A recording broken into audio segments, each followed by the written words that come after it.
Marine Battalion Landing Team 12 nakilahok sa mangrove tree planting sa Bungaw, Tawi-Tawi.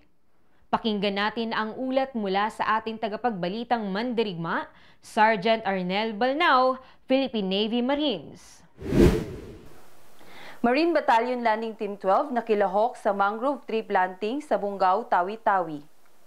Nakilahok ang mga miyembro ng Marine Battalion Landing Team 12, Team Tagapagtanggol, sa mangrove tree planting activity kasama ang Rotary Club o Bungaw sa Barangay Sanga-Sanga, Bungaw, Tawi-Tawi noong ika-7 ng Nobyembre taong kasalukuyan. Ang nasabing aktibidad ng Marine Battalion Landing Team 12 sa ilalim ng pamumuno ni Lieutenant Colonel Jonibert S. Tubo, Philippine Navy Marines, ay isang inisyatiba ng batalyon na isulong ang pangangalaga sa kapaligiran upang mapanatili ang kaligtasan ng mamamayan dulot ng climate change.